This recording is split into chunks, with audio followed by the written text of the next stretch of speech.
Hello, everyone, and welcome to the Sunday Service Podcast. I'm your host, Sister Sally, and in case you didn't notice, the scene looks a little different today. I don't have my co-host, Steph, with me.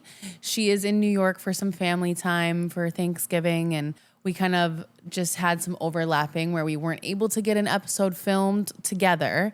So I thought I'd take the opportunity to just film one by myself and basically tell you guys a little bit more about me, about Sally, and how I got to where I am at. And I know anybody who has been following this podcast knows that we kind of started this a little bit on my story about how I got here, why we started the podcast. And so I'm just going to dive a little deeper into that topic of my story and where this all began. So I basically where I wanted to start was back in Minnesota, where I'm from.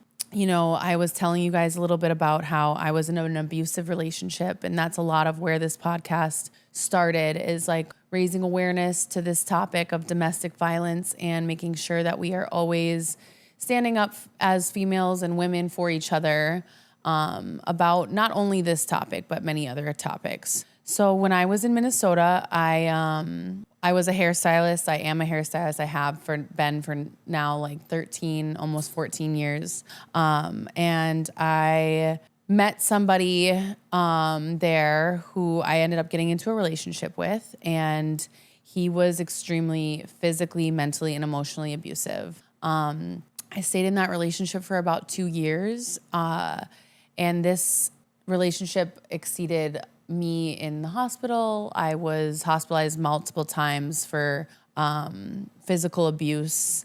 I lost all my friends. I even pretty much lost most of my family. I was extremely isolated. This person kind of did the classic narcissistic abuse things that we read about and hear about, basically telling me that, you know, I didn't need my family, I didn't need my friends, and all I needed was him. And, you know, there's many stories of me, you know, trying to fight my way out of that and being physically abused. So I stayed in this relationship probably a lot longer than you'd think, because of fear of what could happen to me, to my family, and just like fear in general of him. If I were to say or do the wrong thing, what could have possibly happened to me? So this was something that I endured for 2 full years. You know, halfway through, I did try to leave, and I ended up getting back into it, which is the case for most people in these situations, is like usually takes a couple tries before you end up actually exiting this relationship, if you ever do. And I know a lot of our listeners have reached out to me and told me that they have been in similar situations. And I just wanted to say that we're so thankful for anybody reaching out, telling us your stories, telling us more you want to talk about, what will make you feel better about these situations. And if you just have any questions or things you need to hear more about or help, and we're here to help always. So this was something that was happening in my life for about 2 years. Going into COVID, I was with this person. We actually were locked down together in my condo back in Minneapolis. He and I then reached new levels of abuse during that time because we were in the same place for a long time, for months together. And this even resulted in like him stealing money from me, manipulating me into taking out a small business loan. This is something that I am still dealing with to this day. So I just wanted to like highlight that too, that abuse, even though you leave the person or the abusive relationship that you're in, doesn't mean that everything's gonna be fixed immediately. I went through a lot of like really hard times and still am, and triggers all the things that come with this for a long time after I left. So basically what happened is the whole situation came to a head. I knew months before I left the relationship that I was done. I just had this like idea in my head that I needed to create an exit plan, which I did. I kind of like created this plan in my head of like how I was going to leave and make sure that it was going to be the safest way possible without having to call the police, because the person I was with and the group that I would surround myself with ingrained it in my brain that you don't call the police. Like, you are not a cop caller, you're not a snitch, you're not somebody who does that. And I just want to say right there that is, I don't care what anybody says about me when I say this, but you are not a snitch and you are not somebody that's frowned upon if you call the police when you are fearful of your life. Because at that moment, the only people he was afraid of were the police. So the fact that I couldn't get away from him any other way was the reason why I finally did make that decision to call for help. I had tried to get help in other ways and it didn't work. So just putting that point out there, that don't let anybody tell you for those reasons. If it comes to a matter of you or your family's safety, or it's a life or death situation, you are allowed to pick up the phone and call. I'm from a place called Minneapolis, Minnesota, and that is a place that most of us dislike our police force because of what has happened. And that's like a whole nother issue. But, that is where George Floyd was murdered. And I did stand and do stand with that. But this was a whole different situation. So when this was happening, I was still in a relationship with this person. So it was kind of like another manipulation tactic that he used. Was when the whole George Floyd thing was happening, he was like, how dare you even think about calling the police on me, like, after everything that's happening. So like, it prolonged me getting to my safe place. So I allowed him to like manipulate my mind and let me believe that maybe he's right. Maybe I can't do that. I can't call the police because he is a black man and what could happen to him, and then it's my fault. So I refrained even longer, even though I had separated myself from him. I ran away to Florida to stay with a friend. And when I came back, I was still running. So I was couch hopping from different friends' houses, but I was still in contact with him because I hadn't completely closed the door. But I had called the police on him because the last night I was around him in person, he looked me directly into my eyes. And when somebody's just like not home and it seems like there's somebody else there, it's like almost like they're possessed, or like there's no soul in those eyes. You see something really terrifying. And he told me, he said, I have anger problems. And this was happening all over his face. There was no human in there. And there was just complete and utter rage coming through him. And he said, if you don't understand that I have anger problems, if I broke your skull open tonight, would you finally understand? And that's how I knew that he was serious. And I chose to call the police. So I got myself out of the situation.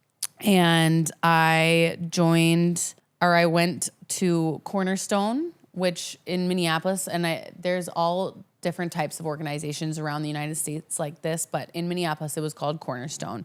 It is like basically a nonprofit organization for domestic violence victims. So it is all volunteers, basically ready to answer hotlines, ready to help you do whatever you need to do to get out of these situations. So I finally called them, and I had an advocate with me taking the necessary steps for me to get an order of protection. And if you would have asked me to tell this story like even a year ago, I would have been scared to tell it. Because yes, I did call the police. I pressed charges on the sense of like an order of protection against this human being from being around me, because I was scared of for my life. He threatened my life. He threatened my family.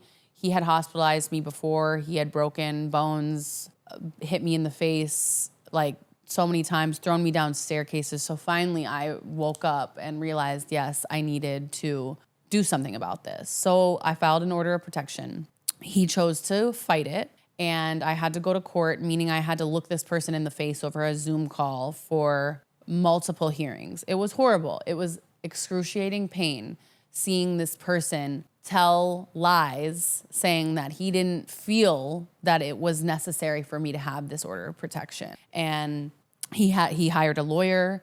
So these are all like the extreme circumstances. Like most people who are abusive will definitely like not try to fight it. They'll usually accept, a lot of them will accept the restraining order or accept the order of protection.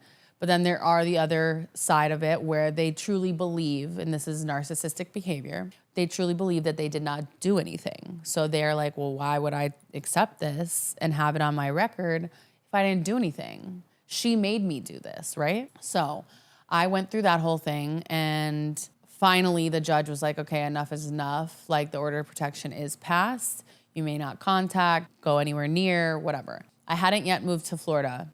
I was staying on friends' couches during this time, and I had basically lost my home because he knew where I lived, and he also destroyed the entire inside of my condo when I was about to sell it right after that, because living in that home felt like pure evil was like infested over there, all over my furniture, my walls, everything. I felt like I couldn't even be inside there.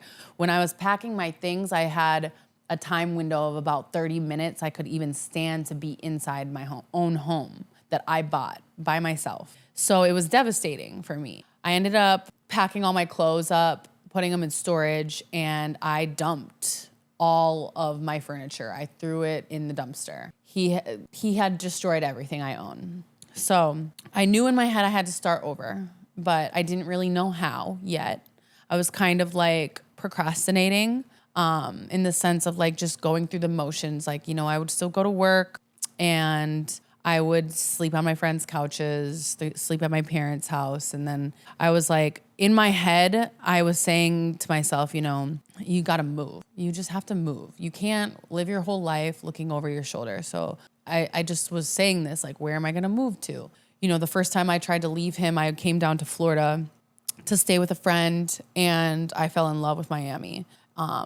Before that, I thought it was just a place to vacation. But once I was down here for a month during COVID and like actually living here, I was like, wow, I really love it here. So Miami was always in the forefront of my mind, thinking like, well, why can't I live there? Why can't I live there? You know? And, I was still going through the motions, sleeping on my friends' couches. I bounced around from a couple people's houses where I was sleeping. 'Cause no offense to my mom, but it's really hard for us to hang out together all the time. So I would sleep on a couple different friends' couches, and thankful still to this day for those friends. Thank you so much for giving that to me. And finally I was like, you know what? I just need to do it. Like I need to move. I need to pack up my car. I need to move to Miami. And I started telling people finally, because I hadn't told anybody because I wasn't 1,000% sure. And the thing that made me 1,000% sure was I was out one night at a bar in Minneapolis. And the thing about Minneapolis is it's a really small city. So everybody knows everybody, and everybody knows everybody's business, and everybody slept with everybody. Everybody just is all entangled, right? So I ran into somebody who was actually best friends with my ex's ex-girlfriend. And earlier that year, she had committed suicide. They ruled it as a suicide. And I was there when he got the phone call. And when he got the phone call, I listened to him and I watched him and I heard him. And in my mind, it looked like guilt. It didn't look like grief. It looked like guilt. But, you know, I was there for him or whatever when this time was happening because he was my boyfriend. And this girl came up to me in the bar, and this was my deciding factor where I was like, I'm so done. Like, I can't even hold on to one more thing.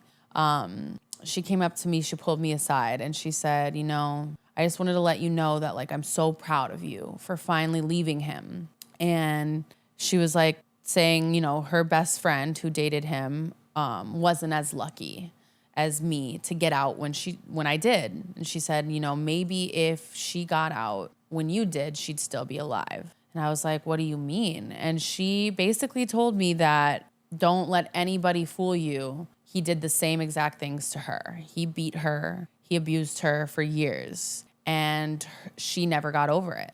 and she was so depressed and not herself, and she took her own life. It like hit me so hard to the point where I started sobbing, and I knew I had to do something, not only for myself, but for her. And that's when I decided to finally file the order of protection. And that's when I packed up my car and I drove down to Miami. I got an Airbnb for the month. I had, I think like $8,000 in my bank account total at all, like no extra. The Airbnb was $3,000 and I had a month to figure out what was gonna happen next. So I just took my clothes, moved to this Airbnb, and I was like, all right, like I'm here. I went and got a job at a restaurant in Coral Gables serving tables. And I was like, you know what, I'm gonna figure it out. And I finally, after isolating myself from my friends and family for so long, I started to lean on people. Finally, I started to open up and tell everybody what happened and say I needed help. And because I needed help. And, you know, thank God for my uncle and my best friend, John Ross. They helped me out financially a little bit so that I was able to get my first apartment here. Because in Miami, I don't know if you guys know, but you need to have first, last, and security deposit. So it's about $9,000 up front for any sort of like 1 to 2 bedroom apartment. And I already had went through half of the money I had saved. And I also lost money on the sale of my house because of all of the destruction my ex did to it. It was basically a lost cause because of how much needed to be repaired. So I borrowed a little bit of money from my uncle and a little bit of money from my best friend, and I got an apartment. And I decided, you know, like I wasn't gonna do this the hard way. I wasn't gonna do this the easy way. I was gonna do this the hard way. Meaning I was going to make sure I did this all on my own. Yes, I borrowed a little bit of money, but I wanted to make sure that I paid that money back and I got on my feet all by myself. It was something that I had to do for myself and to like kind of basically overcome everything that had happened to me. I felt like everything was stripped from me, like taken from me. Like he took everything, like all the way down to even who I was. I didn't even know who I was anymore. So I also sought out therapy, and I did do some pretty intensive PTSD therapy for about 6 months. I went through therapy with a therapist who specialized in post-traumatic stress. So that was one of the things I had to work through. I also, you know, was drinking a lot when I first moved to Miami. I was going out, I was partying, I was just out all the time, numbing myself constantly, numbing. And then, you know, periodically I would have overwhelming feelings of like fear and just shame about myself. And I just like didn't want to feel like that anymore. And I just remember calling one of my friends back home and just starting to sob and like cry and be like, I don't even know why I'm crying. I just hate him so much. He literally ruined my life. He took everything from me. And she said, yeah, but so what? What are you gonna do now? That's over. It's done with. What are you gonna do about it now? And I was like, you're right. Like I need to stop thinking about how much I hate him and think about how much I'm thankful for where I'm at now. I was sleeping on a floor when I first got my apartment. Like I legit slept on no mattress, no nothing, just blankets on the floor because I couldn't afford a bed. I had used every dollar in my bank account along with borrowing some to get the apartment I was in. So I had this apartment for a year. I just had to come up with rent every month, right? So that was in my brain. I was like, okay, I only need this much rent. I need to find a roommate. Found a roommate. So, okay, now I only need half this rent. And once I save up this amount, I can buy a mattress. So once I saved up, you know, about $600, $700, I bought the mattress I wanted. And then I was like, I'm just gonna sleep on this mattress until I can afford the bed I want. Because one thing about this whole situation, I decided I wasn't gonna just start over. I was gonna start over and have the life I wanted. Not just one for the time being. It was gonna be what I wanted, and it was gonna be all built by me. So I wasn't just gonna go get a bed off Facebook Marketplace, no. I was gonna sleep on that fucking floor until I could afford the $5,000 bed that I wanted. And I did. I slept on a floor until I could afford the $5,000 bed that I wanted. And let me tell you, that bed is so worth it. It is the most comfortable bed I've ever slept in my entire life. So then I just had a bed. That was all I had. watching TV on my computer, like until I could afford a TV. Then I got a TV. And then, finally I was like, okay, I think I'm ready to buy a couch. I may not be able to buy the couch I want. By the way, this is the couch. Another like $6,000 right here. But I wanted the couch I wanted. And this couch, I knew was the beginning to a fresh start because I could like expand on this couch. I took a while to pick out which couch I wanted. And I knew that I could expand it and add pieces. It's a love sack couch, by the way. So it's like very comfortable, like as comfortable as a cloud couch, but you can add pieces. So as my home gets bigger or I add to my family or whatever it is, I can add to this couch. And that's what I wanted. So then I bought a couch and I was just so proud of myself. I started to really get back on my feet. And I realized too, when all this was happening that, I was still doing hair at this time, but I was serving tables because it was the easiest way for me to make money. I was really trying to create my own business without going to work for another salon because I had worked for myself for so long that I was like determined to start my own business right off the ground. It wasn't working as well because I did work in the night industry. So I was working, from 2 p.m. until 3 a.m. and sleeping until I had to get up again. So it was really hard for me to meet people and get clients. So one of my friends suggested I go work for IGK, and I did exactly that. I did it to build a clientele. I'm very thankful for all the opportunities that IGK gave me, and I learned a lot. However, I have already talked about this, but I did leave and I am doing exactly what I want now. And that is I have my own business. I'm a private hairstylist. I have a couple of celebrity clientele and I travel. And now I'm starting to host events. Today I was just at Soho Beach House hosting my very first event there. And it's the start to an amazing partnership. So I'm so excited about that. But all of this happened in slightly over 2 years. So I just wanted to put it into perspective, and why I wanted to have this episode was for anybody. It doesn't even have to be anybody in like an abusive relationship. This could be anything happening in your life that causes you the feeling to want to start over, basically. All I want to say is like, I don't want anybody to be afraid of starting over. If I could even tell you how many times I've had to start over in my life, it's crazy.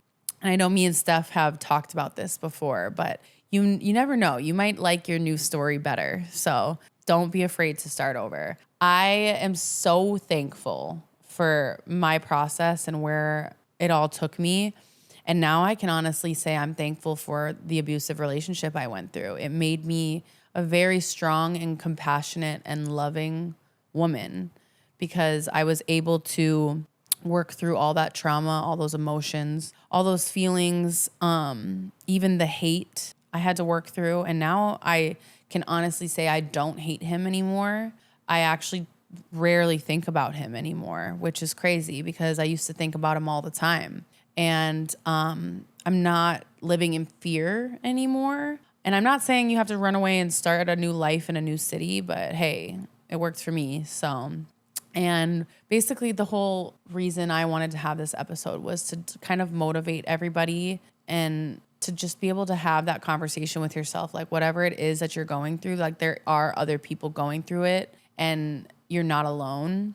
And that if you feel the urge to start over, just do it. It's never going to make you a worse person. It's always going to make you better.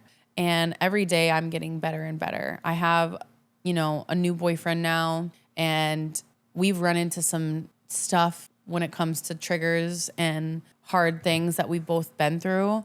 And I'm able to handle it a lot more with patience now and compassion for him, in the sense of like, he has triggers too. He's been through shit too. And I'm able to take a step back and be like, okay, just be patient with him. Like, let's figure this out, instead of me being like, oh my God, fuck this. Like, I'm done. Like, I can't be, like I'm able to see situations for what they are and people for who they are and not combine the two, if that makes sense. And it's just like teaching me to be just more of the woman I've like always wanted to be. And I'm still like coming into that. And the relationship I'm in now, I actually think has taught me to be even more patient and even more loving. And I just am so proud of that. And I couldn't have gotten here without everything that I went through. And I just want everybody to have that, idea in their head that there is like a light at the end of the tunnel, and like any horrible thing that you're in, it doesn't last forever, and it will come to a head, and you will like overcome it. I remember when I was going through one of my first breakups, and one of my friends like sent me some quote or something to read. And it was basically like, you're walking through this like dark time, and it's like, seems like it's just so dark, and there's like nothing giving you that motivation to get to the other side. And then all of a sudden, boom, you wake up and you're like on a sunny park bench talking with a friend and laughing about that thing that you thought was never going to end. And I remember that all the time, because that's literally how I feel like my story goes. Is like, it felt like I was walking through darkness. I had a dark cloud over my head all the time. And now I look back on it and I'm actually thankful for it. So that's kind of like what I wanted to talk about today. And I'm very thankful to be here and able to share my story. This is something I'm super passionate about, and I hope to continue to be able to share this with more and more people. And that's the whole purpose that I started this podcast for. And I would love people to send me feedback and, let me know what you think, or if there's more you want to hear. And I think that's all I've got for today. But thank you guys so much, and I will see you next week.